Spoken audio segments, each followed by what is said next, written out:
ริญญาหวังพวมมีว่าสร้างอนาคตสดใสค่าเทอมผู้แบ่งเก็บค่าแห้งมาผ่อนคิกไอห้องเศร้าอดออมยอมใจให้ฝนซื้อให้ได้เงินใส่หวย4 ปีถึงวันนี้น้องเป็นบัณฑิตได้งานดีสมตั้งใจคิดแต่ว่าสิทธิ์ของอายเอ็นอวยหนุ่มหน้าตาดีมีดีกรีแถมเป็นคนรวยมาแซงแย่งใจคนสวยอ้างคนห่วยห่วยถึกน้องทิ่มใจส่งน้องเรียนจบปริญญาตรีหวังให้คนดีมอบดีกรีปริญญาใจเข้าไปด้วยกันถึงฟังฝันน้องมานี้ไกลใบประกาศปริญญาใจอายเส้นหักไว้ด้วยหอยน้ำตา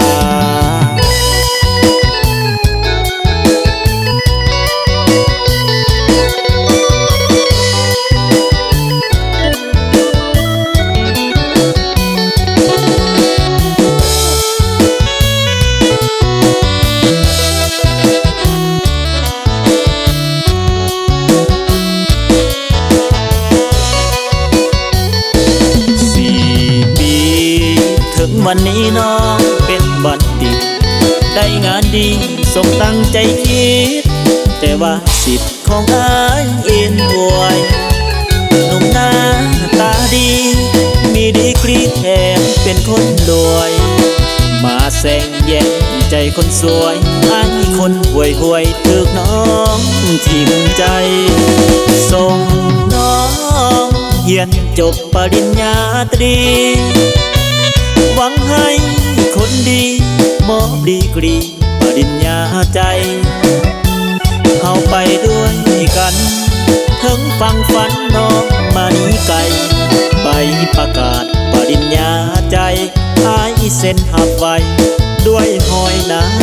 ำตา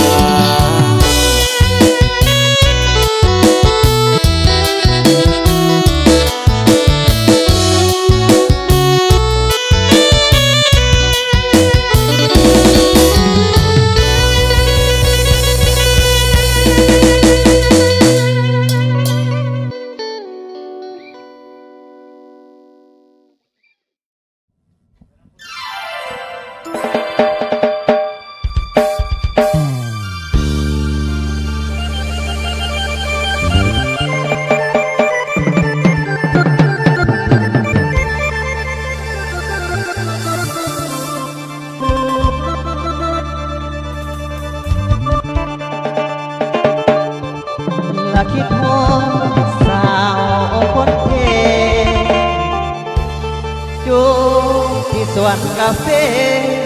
เอาเคยเป็นเกียร์กะตาเป็นบุญวาสนาจองให้มาพบน้องคิดน้ำน้องย้อนหักลายละจังเป็นเฮ็ดให้อายน้ำตาหลังนิดไหลไปอยู่ใส่ก็เพียงมาป่ากาแฟบ่มีเจ้า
าน้องตาจงสองหางนักไอ้ทาอยู่ในฟ้าจุดสวงเขามาสวงล้วนนี้ไปจงคนก็น้อยคงคอยหมดทาสัญญาห่างหายเอาไปอยู่ใส่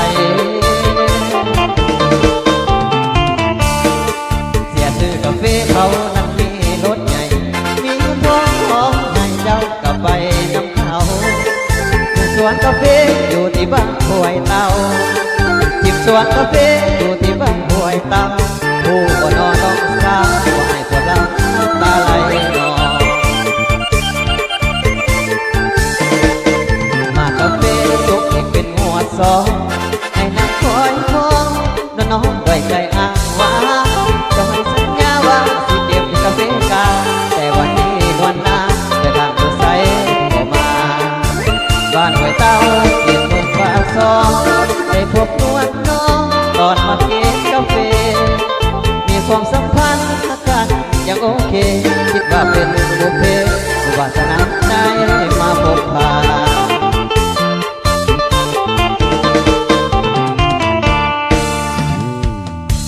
ฟังอ่านหัวใจของอ่านฟังอ่านหัวใจของอ่านทำร้ายใจอ้ายให้มุนเสียสูญยอดคิดหมดน้องใส่ลงก็ยังว่าคอยเจ้ากลับมาหัวใจว่าลืมสูญกาแฟแล้วก็นอ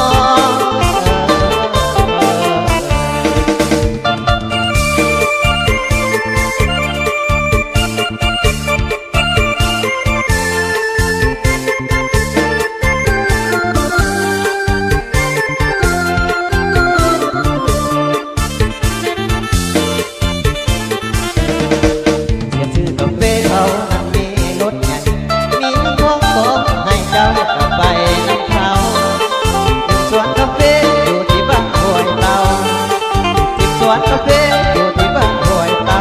ผู้บ่นอนน้องสาวว่าให้ผลลัพธ์ตาไหลนองมากาแฟสุกที่เป็นหัวซองไอ้น้องคอยคองน้องด้วยใจอ้างว่า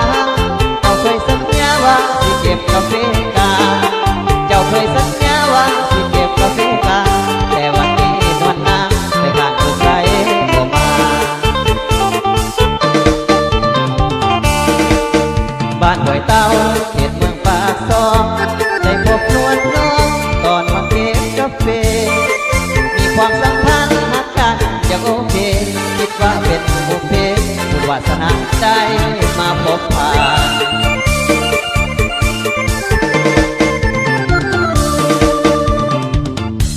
ประหารหัวใจของอ่านทำร้ายใจอ้ายให้มุนเสียสูญยอดคิดหมดน้องไปลงกองเห็นหัวหักคอยเจ้ากลับมาหัวใจว่า